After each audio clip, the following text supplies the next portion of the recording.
Doctor साहब, दम्मा पहले बड़ों को होता था, हम सुनते होते थे, और 30 साल 35 साल 40 साल 50 साल मोस्टली। अब ये छोटे छोटे बच्चों में भी दम्मा हो रहा है, तो ये छोटे छोटे बच्चों में क्यों होने लग गया दम्मा?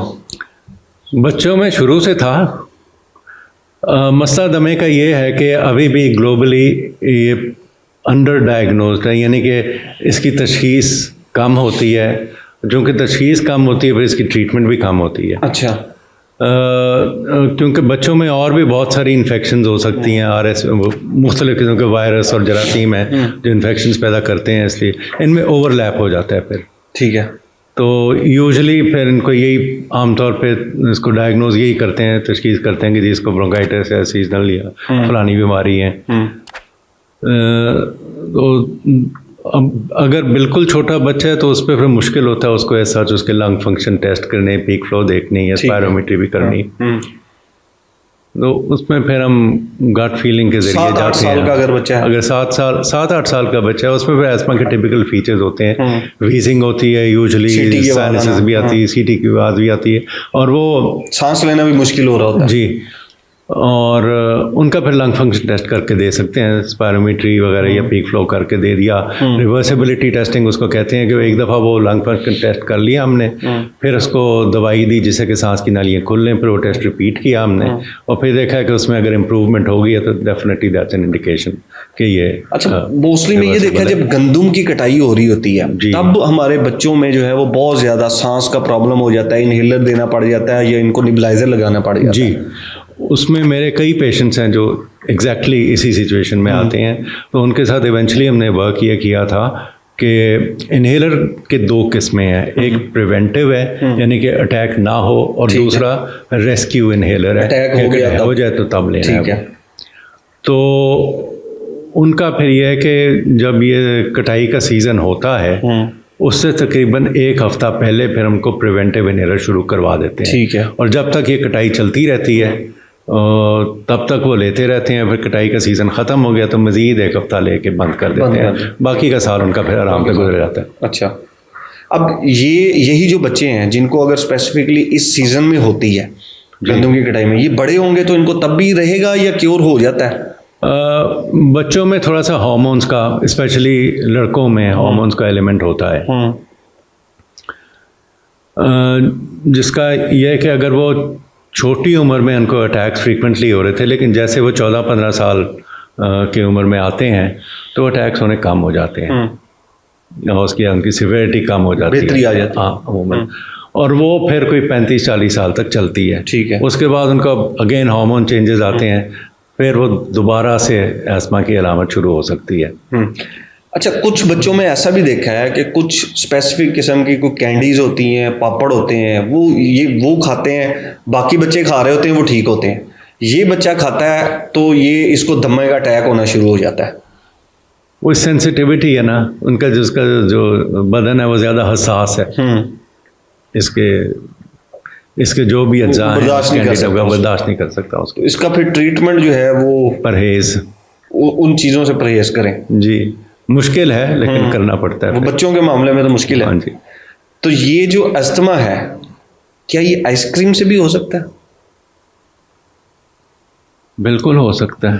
अच्छा, अब ये रेयर है लेकिन हो सकता है। रेयर है। हाँ। तो मतलब पेरेंट्स ने ये जज करना है कि उनके बच्चों को दम्मा या अस्थमा जो है वो किस चीज़ से हो रहा है, फिर उस चीज़ से उसको बचाना है, उस चीज़ का परहेज करना है, और साथ ही साथ फिर कोई प्रिवेंशन के लिए भी अगेन वही है ना कि कितनी फ्रीक्वेंसी से हो रहा है, कितनी सिवियरिटी से हो रहा है, उसके मुताबिक फिर उसकी इलाज या दवाइयाँ वगैरह टेलर की जाती हैं। ठीक है। ये जो इनहेलर की आप बात करें कि बच्चों में भी इनहेलर दे दिए जाते हैं, एक होता है जो अस्थमा का अटैक रोके और एक होता है जो अस्थमा का अटैक हो गया तो उससे बचाए। ये इनहेलर के भी कोई साइड इफ़ेक्ट होते हैं? इनहेलर के साइड इफ़ेक्ट्स होते हैं।